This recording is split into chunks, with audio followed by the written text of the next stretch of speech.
Nice fit, smells coconutty. Very soft fabric style.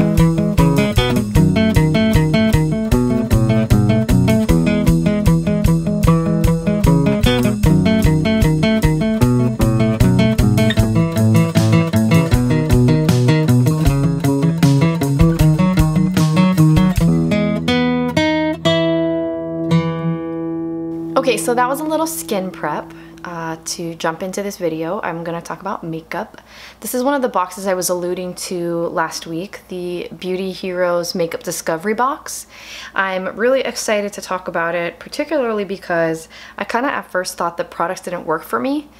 I have a little bit of artificial lighting set up so that you can kind of really see my skin tone, so we can truly talk makeup. Right now I'm bare skinned with just my skincare and sunscreen on. I did like that Pacifica sheet mask. However, you know, what I'm finding is with sheet masks like that, unless it's a hydrogel or a biocellulose mask, I don't prefer those types of sheet masks that are fabric. I would rather just use plain yogurt, my really nice Greek yogurt that I use. I mean, I feel like you reach for a sheet mask when you're looking for hydration, and just yogurt delivers for me. Yogurt and honey, like, just really always delivers that like plump skin, and it's so economical, and it's so conscious about waste. So anyway, that's my feelings on that mask. So let's jump into this Beauty Heroes Makeup Discovery. They're featuring Sappho New Paradigm. Comes with a full-size CC cream. Comes with a full-size concealer. Comes with a full-size mascara. And also comes with two little samplers in different colors of their essential foundation. I think I'm going to move you back just a little bit for right now. Okay. So if you were to purchase the CC cream, the New Paradigm CC cream, it's $38 for 1 ounce. So the Beauty Heroes box is $59, and I believe if you're a Beauty Heroes member, you get 15% off that. You will have to pay for shipping unless you meet the mark for $75 for free shipping. So just FYI on that, and I think the shipping is usually around $5.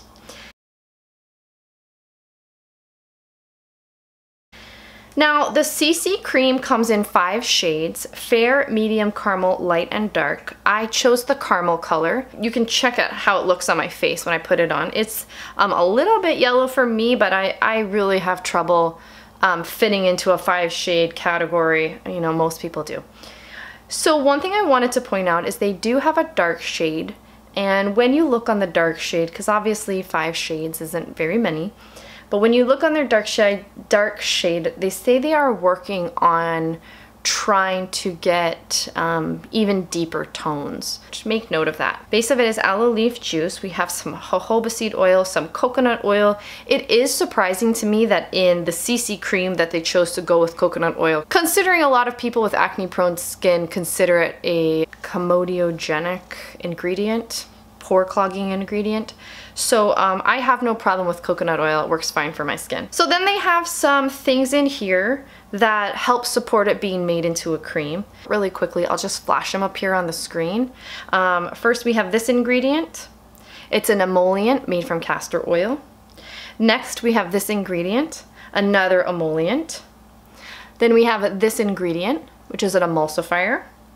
Then we have this ingredient, which is also an emulsifier. Then we have this ingredient, which functions as the preservative.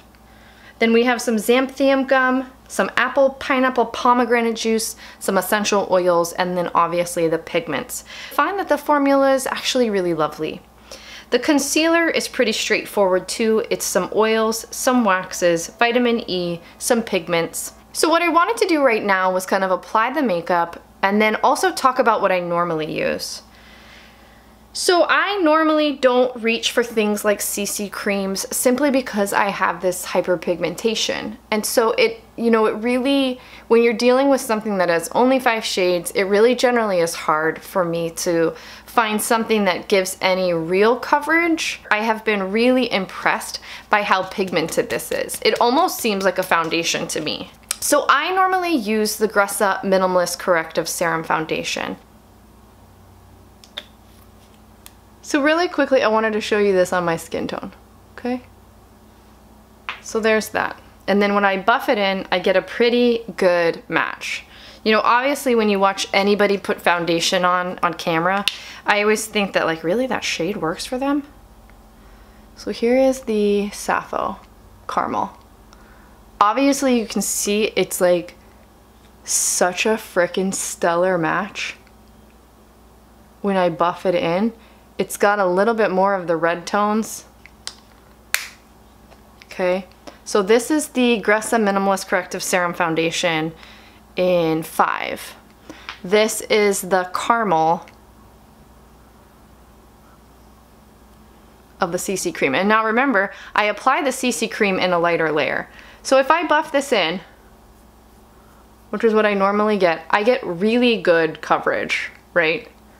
And this is just me kind of showing you on camera just like this. Let me show you the Sappho over here. You know, it does come in this snap top, which is great packaging, I feel like. Really, like, shockingly lightweight. So much like the Grete, in that it just feels like butter on your skin. Look at this, look at that coverage.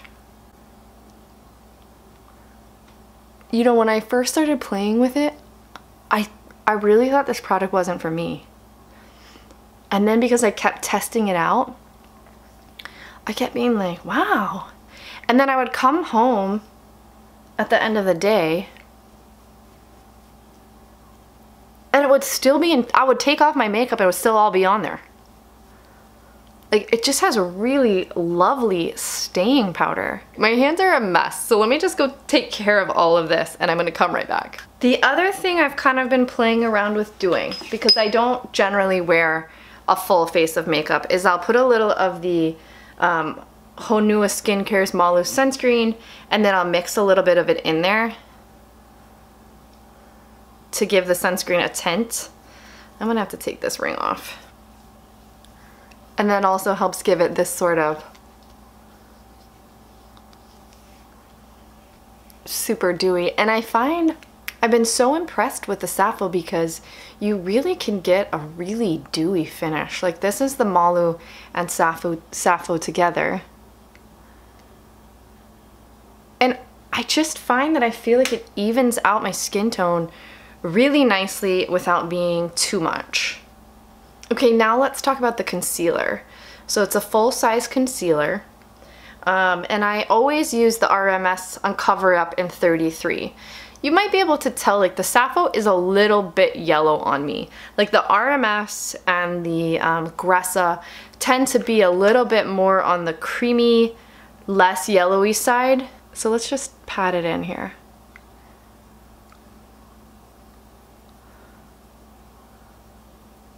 I'm really impressed with this over the RMS because it has great staying powder and it has great staying powder and it doesn't settle into fine lines like the RMS does. It is a lot more matte than the RMS. I find it doesn't give as dewy of a look. So just depending on what I'm doing or where I'm going or how extra I'm feeling, then I might just go in with a little bit of the RMS on top. So I don't normally wear makeup, but since I've been playing with this, I wore it to Target the other day, and I saw like 3 of my friends, and I got compliments on my skin. So I was like, hey, hey. So here is the RMS. You can tell it looks pretty dewy because I have the CC cream on with the Malu.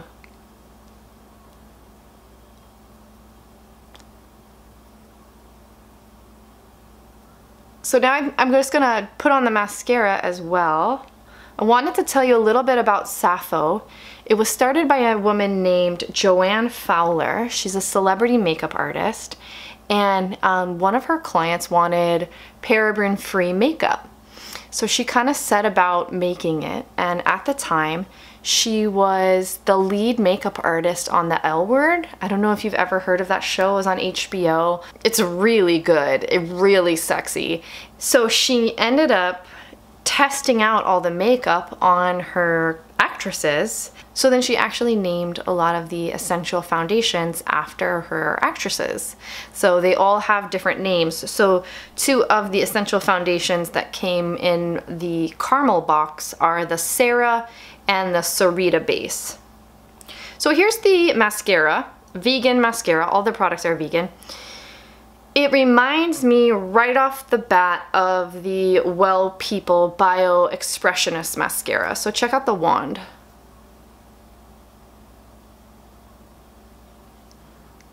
So here it is in application. Just super spidery, natural, not over the top lashes. I mean, I love this look. This is the kind of look I would do every day. Okay, so let's review a little bit. Great ingredients, super clean, vegan, great deal. $59, you get a full-size concealer, a full-size mascara, a full-size CC cream, 2 foundation samples, which look like they probably have 2 to 3 uses. So some highlights I want to point out is it's really long-lasting, it's very hydrating, it's very well thought-out makeup. So what I wanted to say about this mascara is it comes off very easily. We were out at the park one day, I'll just tell you this, right? Full disclosure. And my son, my older son, who has this very strong, he's very smart. At one point, like I was trying to get them back to the car and I was really frustrated. And a couple tears formed in my eyes. And I did notice that it started to come off like right away. The tears weren't even falling. I was holding them back, which was maybe keeping them on my eyes more. But yeah, it came off very easily. It's also very easy to remove. I appreciate that in mascara because, you know, a lot of the formulas that they try to keep it on your eyelashes just end up giving me like kind of eye problems, little like clogged pores around my lids, and it gets really frustrating for me. So I really like this style of mascara that's really easy to remove. I love long, clean, natural, spidery looking lashes. So this is exactly what I like. As you can see, it just gives me great definition without really clumping, and I'm not ever going for that like super luxe look because that's just me. So for me, this makeup is perfect if you want fresh, dewy skin, you want like the natural look. I'm sure you can build this all up, but what I really want to say about this CC cream is it's really got a lot of coverage for a CC cream. Very, very impressive. So now let's just do a little get ready with me. So this is the Grete Lumiere. I really love this, so peachy, so perfect for summer. So I took the Lumiere that is in Amelia and I mixed it with the RMS Myth. This is like my little secret weapon. I mix this with everything and it ends up looking great.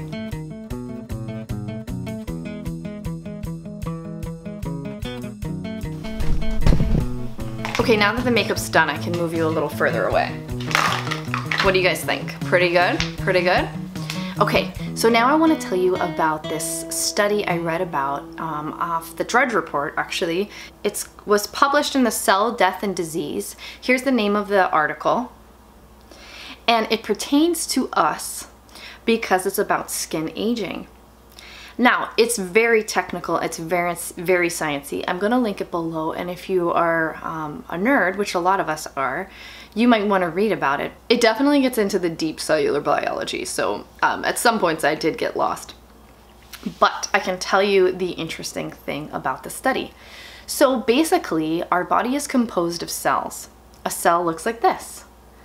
Now it gets more complicated than that because it's all kinds of different types of cells, but we are made up of a lot of this type of cell, okay? Now inside this cell is something called a mitochondria. Mitochondria are very interesting because they have their own DNA. Now we as individuals have DNA, but mitochondria inside the cell also have their own types of DNA. Mitochondria are responsible for creating something our body uses for energy called ATP. They basically take sugars and transform it into this ATP. Now, scientists it was a study on aging and how the decline in mitochondrial function has to do with aging. So I do want to give you a heads up that they did use animals on this study. So basically what they did was they took mice, they impaired their mitochondrial functions to see that when you declined the mitochondrial function, what happened. And basically they noticed that the mice developed hair loss, they developed wrinkles, they developed degradation of their collagen, they developed some inflammatory responses, all the sorts of things that we associate with aging. So basically what they did in their very complex way was they went in and altered the mice mitochondrial DNA. And they observed all these changes. Well, then at some point, they stopped doing that and allowed the mice's mitochondrial function to return, and they watched all those signs of aging disappear. So what this really leads you to wonder and makes you think, like, in the future, are we going to even have beauty products? Or are we going to be getting injections to support our mitochondrial DNA? Because basically the sum of the article was that the decline in mitochondrial function has to do a huge part with skin aging. So very, very interesting.